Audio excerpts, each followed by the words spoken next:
Hello and good morning, everyone. I welcome you all at Verse IS. I hope everyone is doing well.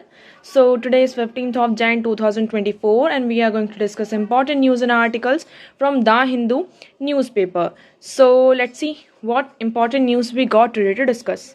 But before starting the video, for PDF, join Telegram channel Eduverse IS.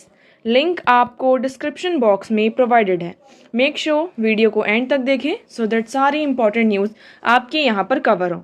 तो चलिए start करते हैं और देखते हैं आज हमें क्या क्या डिस्कस करना है. So now first article is Muzizi sets March 15 deadline for India's to withdraw troops. अब यहाँ पे मालदीव्स की तरह क्या किया गया है, 15th ऑफ मार्च की डेडलाइन सेट की गई है कि इंडिया क्या करे, उनके जो ट्रूप्स हैं मालदीव से यहाँ पर उन्हें विड्रॉ कर लिया जाए. So India however says both nations discuss a solution at Sunday meet. The Maldives in contrast says they agreed to fast track the withdrawal. तो अब यहाँ पर क्या हुआ है, संडे की बात है, संडे को यहाँ पे मीटिंग हुई और उस मीटिंग में ये कहा जा रहा है कि दोनों नेशन यहाँ पर बातचीत करेंगे और सॉल्यूशन लेकर आएंगे. बट मालदीव्स ने इसके कंट्रास्ट में क्या हुआ, किस चीज पर वो एग्री हुए कि इंडिया जल्द से जल्द क्या करे, उनका जो ट्रूप्स है उसको यहाँ पे विड्रॉ कर लिया जाए. Okay, so Maldives president has asked India to withdraw its troop from island nations by March 15. By March 15 they have what we have to do, मतलब इंडिया को क्या करना है, अपने जो ट्रूप्स हैं मालदीव्स में उनको यहाँ पे वो करना है. उसके बाद ये कहा जा रहा है कि मतलब कि आफ्टर 15th ऑफ मार्च है ना, आफ्टर 15th ऑफ मार्च वहां पे जो हमारे इंडियन ट्रूप्स हैं उन्हें वहां पर परमिशन नहीं मिलेगी रहने के लिए. तो अभी देखिए ये पूरा इशू चल ही रहा है, आप सभी को इसके बारे में पता है. फर्दर इसमें क्या अपडेट्स आती हैं इसके बारे में हम फर्दर डिस्कस करेंगे. ओके, चलिए मूव करते हैं नेक्स्ट अब हम क्वेश्चन की तरफ. तो आज का हमारा पहला क्वेश्चन है, consider the following statements regarding dare to dream scheme. आप सभी ने इस स्कीम के बारे में सुना ही होगा, dare to dream scheme. What is this scheme, इसके बारे में हमें ये बताना है कि कितनी स्टेटमेंट्स आपकी करेक्ट हैं और कितनी इनकरेक्ट हैं. Now the first statement is saying the dare to dream scheme is a contest that provides a unique opportunity for startups, entrepreneurs and individuals to enhance India's defense and aerospace capabilities. तो dare to dream scheme ये क्या कह रही है कि एक unique opportunity provide करता है. किसको प्रोवाइड करता है unique opportunity, for startups, entrepreneurs. यहाँ पर जितने भी हमारे स्टार्टअप्स हैं, एंटरप्रेन्योर्स हैं, तो इनको ये क्या करता है, एक अपॉर्चुनिटी प्रोवाइड करता है. उसके साथ साथ ये क्या करता है, जितने भी हमारे इंडिविजुअल्स हैं इंडिया में, उनका जो इंडिया का डिफेंस और एरोस्पेस जो कैपेबिलिटीज है उसको इनहेंस करने की ये क्या करता है, उसमें हमारी हेल्प करता है. ये स्कीम में ऐसा कहा गया है. ओके ना, उसके बाद हम बात करते हैं सेकेंड स्टेटमेंट की. It is an annual initiative by defence research and development organisation. ये आपका डीआरडीओ के द्वारा क्या है, एक एनुअल इनिशिएटिव लिया गया है. It is initiated in the memory of the former president doctor APJ Abdul Kalam. Dare to dream scheme को क्यों लॉन्च यहाँ पर क्यों लेकर आया गया है कि ये आपका कब इनिशिएट हुआ है, फॉर्मर जो हमारे प्रेसिडेंट है डॉक्टर एपीजे अब्दुल कलाम, आप लोग उनके बारे में बहुत अच्छे से जानते होंगे, तो उनकी मेमोरी में ये डेयर टू ड्रीम स्कीम को इनिशिएट किया गया है. तो आपको ये बताना है कितने स्टेटमेंट्स आपके करेक्ट हैं और कितने इनकरेक्ट हैं. ओके, सेकंड क्वेश्चन की बात करते हैं. Arrange the following treaties for nuclear disarmament in the chronological order for entering into forces. अब यहाँ पर आपके पास न्यूक्लियर डिसआर्मामेंट की क्या है, ट्रीटीज हैं. पहली है सीटीबीटी, एनपीटी एंड पीटीबीटी. तो इसमें से आपको ये बताना है इसका जो क्रोनोलॉजिकल ऑर्डर क्या है, मतलब पहले कौन सी ट्रीटी आती है, उसके बाद सेकंड नंबर पर कौन सी आपकी साइन होती है, फिर थर्ड नंबर पर कौन सी साइन होती है. तो आपको इसे क्रोनोलॉजिकल ऑर्डर में अरेंज करना है. आपके पास यहाँ पे कोडिंग दी गई है 312, 321, 213, 1, 2 एंड 3. सो आप लोगों को कॉमेंट सेक्शन में कॉमेंट करके दोनों क्वेश्चन के आंसर देने हैं. वीडियो के एंड में आपको दोनों क्वेश्चन के आंसर दिए जाएंगे. So make sure watch the video till the end. Okay, चलिए मूव करते हैं अपने नेक्स्ट आर्टिकल की तरफ. आज का हमारा पहला आर्टिकल है speakers flawed move to determine the real faction. अब देखिए रियल फैक्शन क्या है, आप लोगों को महाराष्ट्र का जो पूरा इशू है इसके बारे में पता होगा. महाराष्ट्र की एक पार्टी का नाम क्या है, शिवसेना. ठीक है, हम इस पार्टी की बात करते हैं शिवसेना. इसके यहाँ पर जो इस पार्टी के दो फ्रैक्शन हो जाते हैं, एक उद्धव ठाकरे की होती है. ठीक है, तो यहाँ पर क्या होता है, शिवसेना में दो फ्रैक्शन हो गए. अब इसमें बात किया जा रहा है कि जो फ्रैक्शन हुआ है, मतलब ये जो बंटवारा हुआ है, इसमें से कौन सा जो शिंदे ग्रुप है वो वाला मतलब आपका शिवसेना का रियल ग्रुप है, या फिर जो ठाकरे वाला जो ग्रुप है वो वाला है. ठीक है, तो यहाँ पर एक शिंदे ग्रुप आ जाता है और दूसरा यहाँ पे उद्धव ठाकरे वाला आ जाता है. तो इसमें यहाँ पर ये हो रहा है, इवन सुप्रीम कोर्ट का भी यहाँ पर डिसीजन था कि कौन सा जो रियल ग्रुप हम मानेंगे, किसको रियल ग्रुप नहीं मानेंगे। अब देखिए इस आर्टिकल में इतना ज्यादा आपको इन्वॉल्व होने की जरूरत नहीं है। इस आर्टिकल में क्या है इसके बारे में हम समझते हैं। इसमें 2-3 चीजें हैं। पहली चीज है क्या है, क्या स्पीकर के पास, आपके जो प्रिसाइडिंग ऑफिसर होते हैं असेंबली के, तो क्या उनके पास ये पावर है कि वो डिफाइन करें कि कौन सा रियल ग्रुप है, कौन सा रियल ग्रुप नहीं है। दूसरा, यहाँ पर सुप्रीम कोर्ट के क्या क्या ऑर्डर्स रहे हैं। थर्ड, इसमें आपका आ जाता है 10th शेड्यूल। 10th शेड्यूल में जो आपका डिस्क्वालिफिकेशन वाला प्रोविजन है ना, हम किसकी बात कर रहे हैं यहाँ पे, डिस्क्वालिफिकेशन की। तो इसके लिए यहाँ पर क्या क्या प्रोविजंस होते हैं। पहले हम बात करते हैं यहाँ पे 10th शेड्यूल की। 10th शेड्यूल यहाँ पे किसकी बात करता है, डिस्क्वालिफिकेशन की बात करता है। किसके, जो एमपीज और एमएलएज होते हैं उनका जो डिस्क्वालिफिकेशन होता है उसकी हम यहाँ पर बात करते हैं। डिस्क्वालिफिकेशन के यहाँ पे 2 आपके पॉइंट्स आ जाते हैं। पहला क्या पॉइंट आता है कि अगर कोई भी पार्टी, यहाँ पे 2 पार्टी है, यहाँ पर ये हमने माना for example this is XYZ party and this is ABC party. अब यहाँ पर क्या हुआ, ये XYZ यहाँ पर रूलिंग पार्टी है, लेकिन XYZ की पार्टी से कुछ जो मेंबर्स हैं उन्होंने क्या किया, इस पार्टी को छोड़कर वो ABC पार्टी में चले गए। तो यहाँ पर क्या होता है, क्वेश्चन उठाया जाता है। तो इसी के चलते ये होता है कि आप इस तरीके से, और जब यहाँ पर इन पार्टी ने क्या किया, दूसरी जो ABC पार्टी है इसको ज्वाइन कर लिया, तो इसका जो मेजोरिटी था XYZ पार्टी का, वो मेजोरिटी यहाँ पर डाउन हो गया, कम हो गया। मतलब वो मेजोरिटी में थी तभी तो वो उन्होंने इलेक्शन जीता। लेकिन कुछ मेंबर्स ने क्या किया, यहाँ पर सिर्फ हम 2-3 मेंबर्स की बात करें, ओके, इन्होंने क्या किया, ABC पार्टी को ज्वाइन कर लिया। लेकिन इससे क्या हुआ, ये जो रूलिंग पार्टी थी वो यहाँ पर डाउन हो गई और गवर्नमेंट गिर गई, क्योंकि मेजोरिटी में नहीं है तो ऑब्वियस सी बात है ना, आपकी गवर्नमेंट गिर जाएगी, फॉल डाउन हो जाएगी।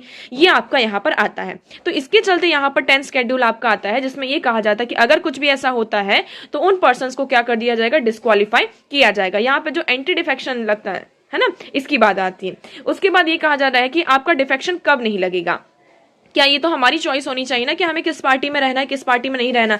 लेकिन फिर यहाँ पर एक चीज आती है, ये कहा जाता है कि आप कब कर सकते हैं, जब यहाँ पे 1/3 ऑफ द मेंबर है ना, आपकी जो पार्टी के 1/3 ऑफ पूरे जितने भी मेंबर्स हैं वो क्या करें, स्प्लिट होकर दूसरी पॉलिटिकल पार्टी को ज्वाइन कर लें। तब आपका ये जो फ्रैक्शन है, मतलब कि आपका 10th शेड्यूल नहीं लगेगा, आपको जो स्पीकर है वो डिस्क्वालीफाई नहीं करेंगे। सेकंड, यहाँ पर ये कहा जाता है कि legislators party merge with another party and not less than 2/3 of them agree to the merge and walk out of the original party. एक तो पहला यहाँ पर स्प्लिट हो रहा है 1/3 लेजिस्लेटर का, और उसके बाद यहाँ पर क्या हो रहा है, 2/3 का भी प्रोविजन है कि 2/3 जो अगर मेंबर्स है वो स्प्लिट होकर जाते हैं दूसरी पार्टी में, तो यहाँ पर आपका जो डिफेक्शन है वो नहीं लगेगा।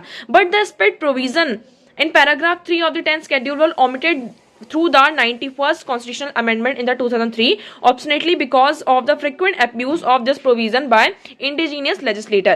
बट क्या होता है, जो हमारे 91st कॉन्स्टिट्यूशनल अमेंडमेंट होता है, जिससे जो 10th शेड्यूल का 3rd पैराग्राफ था उसको यहाँ पे हटा दिया जाता है। क्यों, क्योंकि हमने ये देखा कि कंटिन्यूसली क्या हो रहा था, जो आपके लेजिस्लेटर्स थे, मेंबर्स थे, वो फ्रिक्वेंटली यहाँ पर इस प्रोविजन का क्या कर रहे थे, अब्यूज कर रहे थे। इसके चलते यहाँ पर इसको हटा दिया जाता है। ओके, सो ये सारी चीजें आ जाती हैं। अब हम देखते हैं, बात करते हैं किसके, सुप्रीम कोर्ट के ऑर्डर की, कि सुप्रीम कोर्ट का ऑर्डर क्या है। So in Subhash Desai versus principal secretary governor of Maharashtra and ORS 2023 the supreme court observe that the split has taken place in the Shiv Sena party and thus two fraction have come into existence, but in the context of the 10th schedule this observation has no relevance because the 10th schedule does not recognize the split now, so the split in a party no longer exempt the legislator from the disqualification। so इस state मतलब कि ये जो आपका rule है governor का यहाँ पर आ जाता है।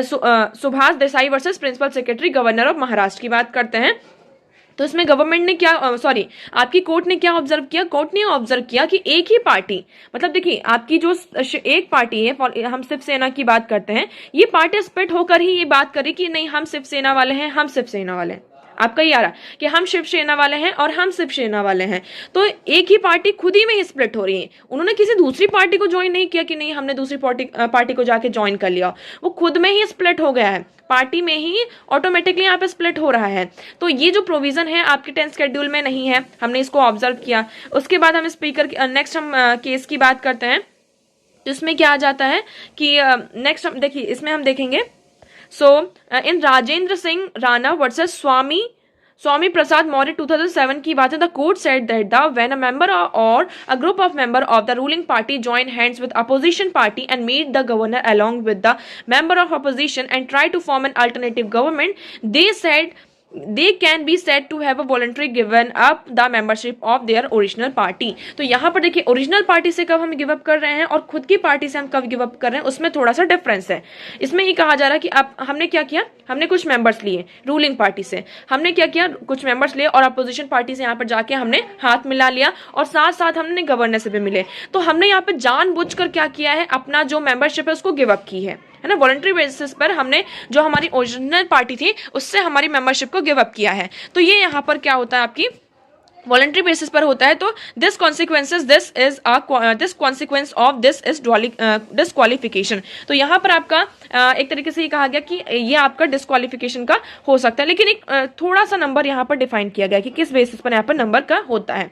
अब जुडिशरी का यहाँ पर क्या रोल आ जाता है. अब ये क्वेश्चन भी उठाया जा रहा है कि क्या स्पीकर के पास आपका यहाँ पे पावर है कि देखिए, it must made clear that here the question as which fraction is real party cannot be decided by the speaker as the 10th schedule does not require him to decide it.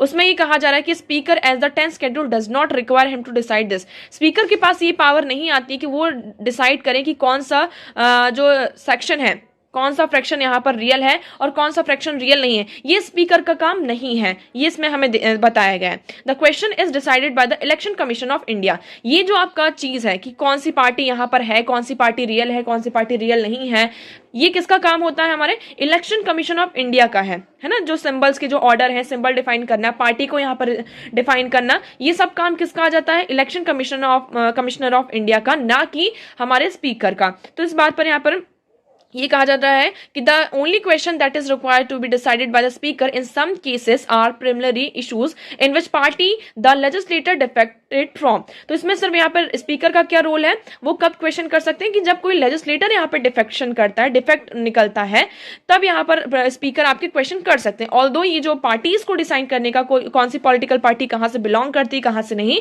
ये काम किसका होता है, election commissioner का होता है.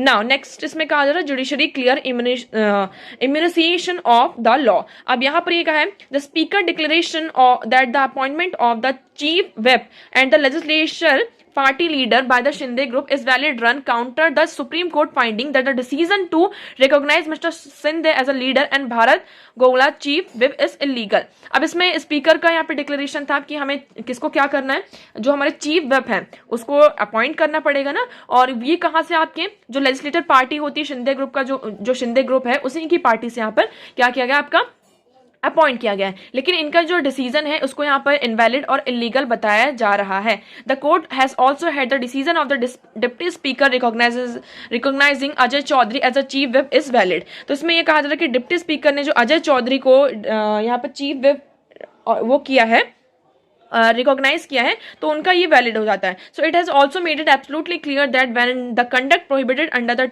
10th schedule is committed there is only one political party namely the original Shiv Sena led by Uddhav Thackeray. यहाँ पर अब जो उद्धव ठाकरे जी की सरकार है ना, मतलब जो उद्धव ठाकरे जी के द्वारा यहाँ पे लेड की जा रही है, वही क्या है, आपकी ओरिजिनल शिवसेना वाली पार्टी, पॉलिटिकल पार्टी है. तो देखिए इसमें अभी इतना ज्यादा हमें उनकी पॉलिटिक्स में इन्वॉल्व नहीं होना है. हमारे लिए यहाँ पर क्या जाता है, डिस्क्वालिफिकेशन, 10th शेड्यूल, आपका जो 10th शेड्यूल है उसके बारे में पढ़ना है. सेकंड इसमें जो हमें क्या पढ़ना है, डिस्क्वालिफिकेशन. डिस्क्वालिफिकेशन यहाँ पे कितने तरीके से होता है, जो हमारे मेंबर्स होते हैं उनका डिस्क्वालिफिकेशन यहाँ पे कितने तरीके से होता है, क्या क्या प्रोविजंस है. तो आप लोग कमेंट सेक्शन में एक बार कमेंट करके बताएंगे डिस्क्वालिफिकेशन जो मेंबर्स होते हैं एमपी एमएलएस का, वो कितने तरीके से होता है.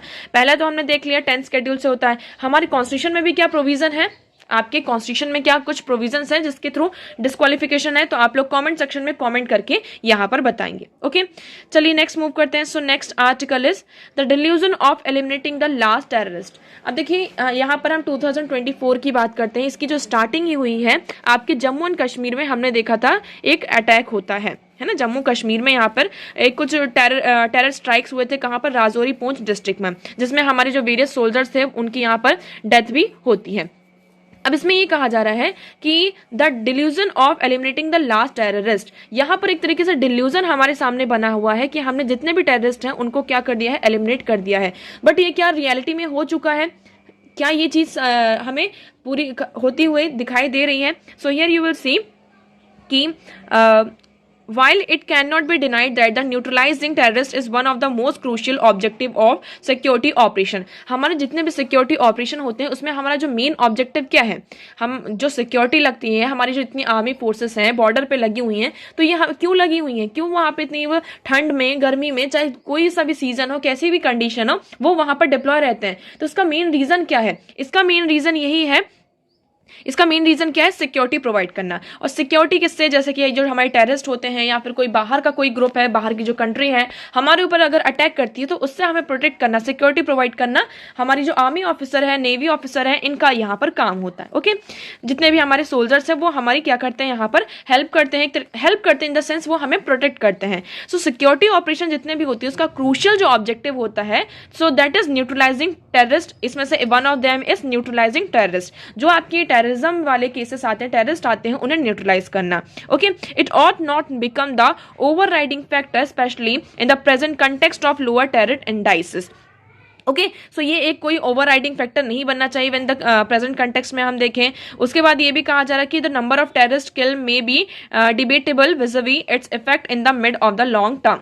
सो here you will see the past and presence of insurgency Rajouri Poonch district vindicate the argument related the full futility of an obsession with the number of kills. अब यहाँ पर एक तरीके से अब ये हो रहा है कि हमने कितने टेररिस्ट को मारा, ठीक है, हम ये हो रहा है कि हमने यहाँ पर इस साल 10 टेररिस्ट को मारा, यहाँ पे इतने लोगों का इनकाउंटर हुआ, ये सारी चीजें हुई, लेकिन यहाँ पे ये जो नंबर्स ऑफ किलिंग है, इससे यहाँ पर हम सिंपली पुट नहीं कर सकते हैं कि जो टेररिज्म है वो आपका पूरी तरीके से क्या हो चुका है, एलिमिनेट हो चुका है। So this is just a delusion, nothing else. Okay, so insurgency was at its peak in the late 1990s and early 2000s in this region by virtue of the toil and sacrifices of the uniformed services. The situation changed for the better and by 2011-12 the region was on the verge of being declared terror free.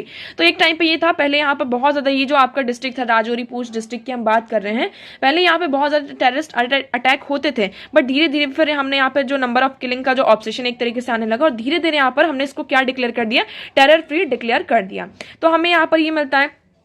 उसके बाद हम यहाँ पर बात करते हैं systems reluctant to adapt. अब paradoxically talking about combating insurgencies in the is challenging when terror related incidents are on decline and the need for recognition pushes unit to scout for easier way to gain tangible. Okay, so most often it get down to being a case the tail wagging the dog where in the end the chase a total disregard to the mean. तो यहाँ पर एक तरीके से देख रहे हैं हम इंसर्जेंसी को कॉम्बेट कर रहे हैं, लेकिन ये जो टेरर रिलेटेड इंसिडेंट्स हैं वो हमारे लिए क्या बनते जा रहे हैं, धीरे धीरे चैलेंज बनते जा रहे हैं। तो ये हमें इस डायनेमिक्स को चेंज करना होगा। उसके साथ साथ यहाँ पे जो क्लासिकल टीचिंग है, इंसर्जिंग टेक्टिकल लेवल जो ऑपरेशंस हैं, डुली बेस्ड यहाँ पे साइकोलॉजिकल ऑपरेशंस होते हैं, पीपल सेंट्रिक जो ऑपरेशंस होते हैं, ये हमारे लिए सबसे बड़ी प्रॉब्लम बनते हैं।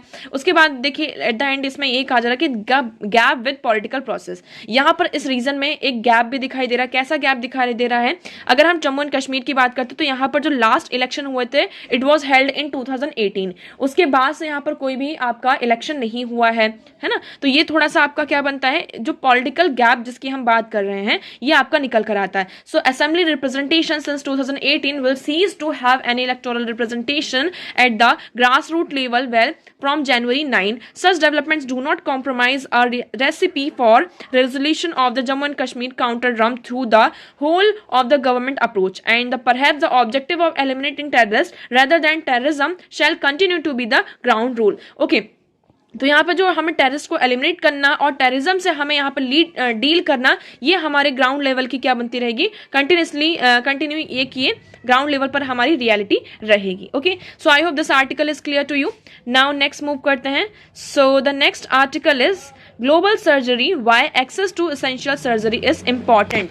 हम यहाँ पर what is this global surgery, पहले हमें इसकी डेफिनेशन पता होनी चाहिए। So global surgery focuses on equitable access to emergency and essential surgery. तो यहाँ पर क्या है, ग्लोबल सर्जरी किस पर मेनली फोकस करता है, जो आपकी इमरजेंसी होती है ना, एक्सेस टू हम इमरजेंसी एंड एसेंशियल, जितनी भी आपकी इमरजेंसी और एसेंशियल सर्जरीज हैं उसको एक्सेस कर पाना, वो इक्विटेबल हो पाना, ये आपका ग्लोबल सर्जरी का मेन फोकस है. So while it predominantly focuses on low and middle income countries, ये मेनली किस पर फोकस करता है, आपका जो लो एंड मिडिल इनकम कंट्रीज हैं. इसमें यहाँ पर हम क्या करते हैं, जो हाई इनकम कंट्रीज हैं उनकी जो पॉपुलेशन है उस पर भी हम यहाँ पर फोकस करते हैं. उसके साथ साथ यहाँ पर जो सर्जरीज में इंक्लूडिंग, इसमें क्या क्या इंक्लूड है, आपकी जो इमरजेंसी सर्जरी तो हमने कह दिया, बट इसमें क्या क्या आपका इंक्लूड है, तो सर्जरी, ऑब्स्टेट्रिक्स, ट्रॉमा, एनेस्थेसिया, तो ये कुछ यहाँ पर इंपॉर्टेंट सर्जरी, इमरजेंसी सर्जरी के नाम से हम जानते हैं इनको. अब इसमें बात कर रहे हैं कि how far back does global surgery do, अब तक यहाँ पर कितनी ग्लोबल सर्जरी, मतलब कि कैसा हमारा रिकॉर्ड रहा है, इसकी अगर हम बात करते हैं.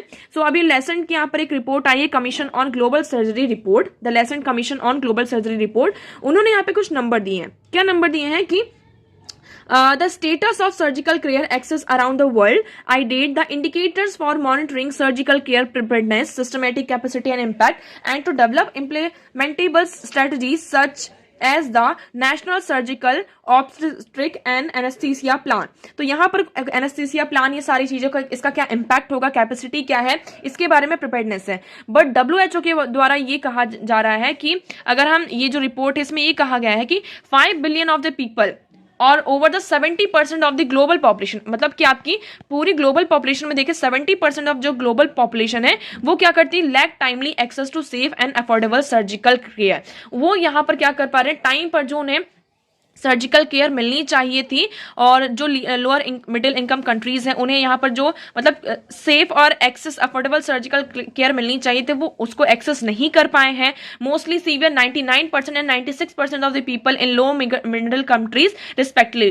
तो यहाँ पर जो लो और मिडिल इनकम कंट्रीज की बात करते हैं तो उसमें आपका 99 और 96% जो आपके लोग हैं वो एक्सेस नहीं कर पा रहे हैं सर्जरीज को. इसका मेन रीजन क्या बताया जा रहा है, मेन रीजन ये बताया जा रहा है कि जो डिसीजेस का बर्डन है, लैक ऑफ एक्सेस क्यों है, लैक ऑफ एक्सेस इसलिए क्योंकि जो डिसीज का बर्डन है वो आपका इंक्रीज हो रहा है. 2017 में हमने देखा कि in 2010 we have seen 17 million deaths were attributed to surgical treatable condition. यहाँ पर कुछ ऐसी कंडीशन थी जो कि सिर्फ सर्जरी से ही ट्रीट हो सकती थी.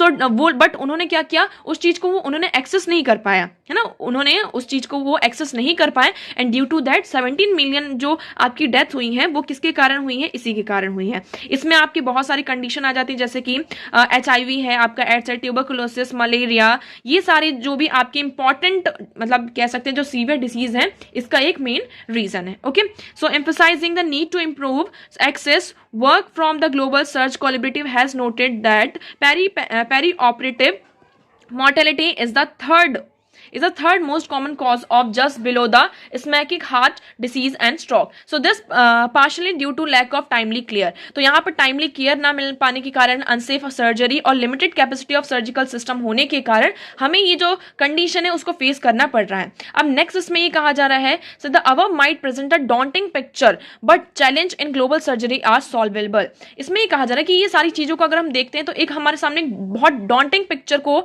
ये क्या करता है, प्रेजेंट करता है. But we have a talent, हमारे पास अभी भी सॉल्यूशन है कि हम ग्लोबल सर्जरी को क्या कर सकते हैं, इसको सॉल्व, ये जो चैलेंज है ग्लोबल सर्जरी में आ रहा है इसे सॉल्व किया जा सकता है. So at least 30 LLMICs now have some sub national data on their surgical care indicators. अब यहाँ पे जो आपकी lower and middle income countries हैं उनके पास अब क्या है, एक हमने क्या किया, कॉस्ट इफेक्टिव और कॉस्ट बेनिफिशियल सर्जिकल केयर को यहाँ पर इंट्रोड्यूस किया है. उनके पास यहाँ पर सब नेशनल डेटा है, सर्जिकल केयर इंडिकेटर्स हैं.